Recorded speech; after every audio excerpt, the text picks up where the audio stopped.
নমস্কার বন্ধুরা, সবিতা কিচেনের সকল বন্ধুদের স্বাগত জানাই। আজকে বাচ্চাদের বায়না মেটানোর জন্য আমি একটি দুর্দান্ত রেসিপি করে আপনাদের দেখাবো। তা অল্প উপকরণ, অল্প সময়ে 5 থেকে 10 মিনিটের মধ্যেই বাচ্চাদের বায়না চুপচাপ হয়ে যাবে। এত সুন্দর একটা রেসিপি। তা আজকে করব আমি এগ পাস্তা। সামান্য কিছু ঘরে থাকা উপকরণ দিয়ে আপনাদের বানিয়ে দেখাবো আজকে এগ পাস্তা। এখন তো শীতকাল, শীতকালে তো বাচ্চারা মোটেই ভাত খেতে চায় না, মানে ভাতের কাছাকাছি যেতে চায় না। তা মাঝে মধ্যে যদি এরকম একটু কিছু বানিয়ে দেওয়া যায়, তাছাড়া বাচ্চারা তো খুবই খুশি হবে। তা আমি এখানে সমস্ত কিছু গুছিয়ে নিয়েছি।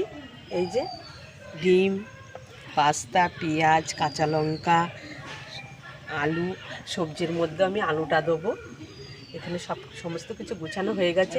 তা আপনারা অবশ্যই আমার ভিডিওটি প্রথম থেকে শেষ পর্যন্ত দেখবেন, ভালো লাগবে।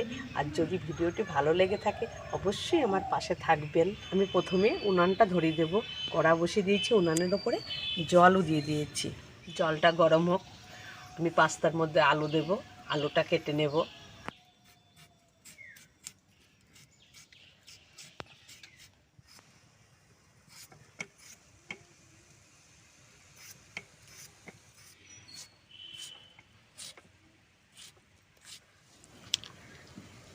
আমি এইভাবে লম্বা লম্বা পিস করে নেব পাস্তায় দেওয়ার জন্য।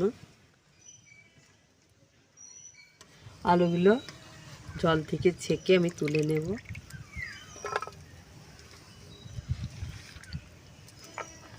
জলটা ফুটে গেছে, জলের ভেতরে পাস্তাগুলো দিয়ে দেব।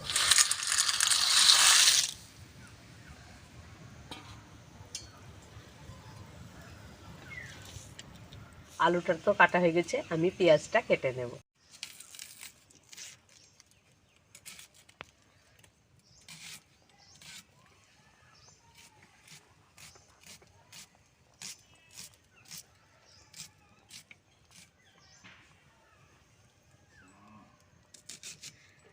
পাস্তার ভেতরে আমি আলু আর পেঁয়াজ দিচ্ছি, আপনারা আপনাদের পছন্দ মতন সবজি দিয়েও করতে পারেন। পাস্তাটা আমার সিদ্ধ করা হয়ে গেছে, এরকম সুন্দরভাবে সিদ্ধ হয়ে গেছে। আমি এই ঝাঁঝরা হাতা দিয়ে এই ঝাঁঝরা গামলিটাকে তুলে নেব।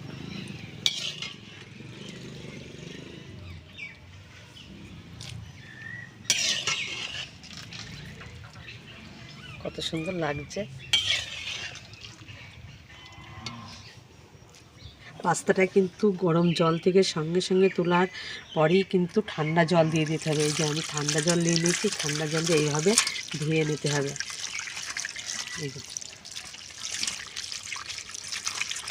কড়াটা গরম হয়ে গেছে, কড়াতে দিয়ে দেবো আমি সরষের তেল। তেলটা গরম হয়ে গেছে, আমি তেলের ভেতরে দিয়ে দেবো আলুগুলো।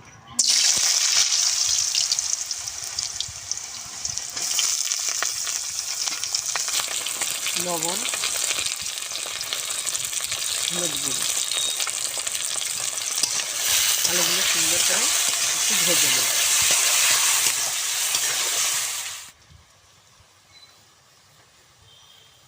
আলুটা ভাজা হয়ে গেছে, আমি তুলে নেব।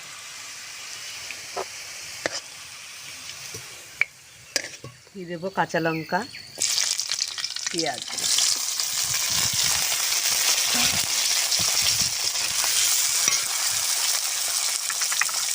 লবণ,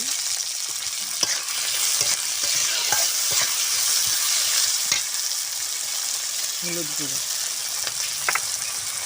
পেঁয়াজ আর কাঁচা লঙ্কাটা একটু ভেজে নেব। এই যে এগ পাস্তার জন্য আমি নিয়ে নিয়েছি ডিম। ডিমটা ভেঙে বেটা এই যে কাঁচা লঙ্কা আর পেঁয়াজ আছে এর ভেতরে দিয়ে দেব।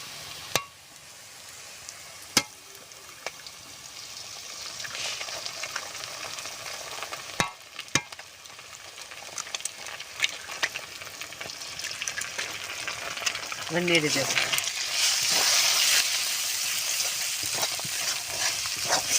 আমি এর ভেতরে দিচ্ছি, আপনারা এক্সট্রা ভাবেও করে নিতে পারেন।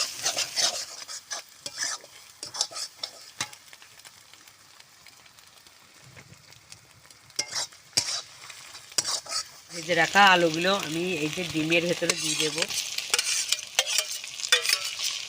সিদ্ধ করা পাস্তাটাও আমি দিয়ে দেব।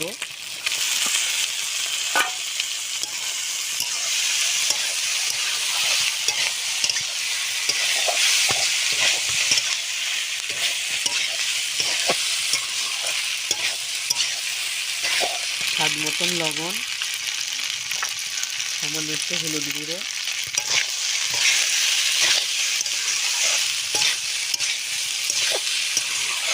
ভালো করে সব কিছুর সঙ্গে মিশিয়ে নেব। পাস্তাটা তো শেষের মুখে আমি ওই যে সস দেব, দিয়ে সুন্দর করে মিশিয়ে আমি নামিয়ে নেব।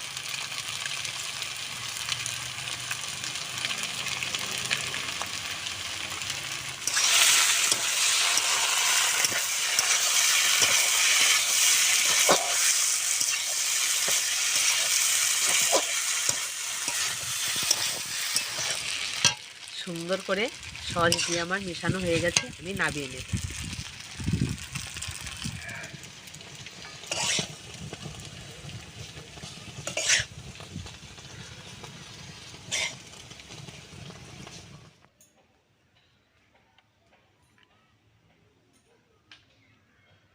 সামান্য উপকরণ দিয়ে, ঘরে থাকা কিছু উপকরণ দিয়ে আমি বানিয়ে ফেললাম আজকে বাচ্চাদের বায়না মেটানোর মতন এগ পাস্তা।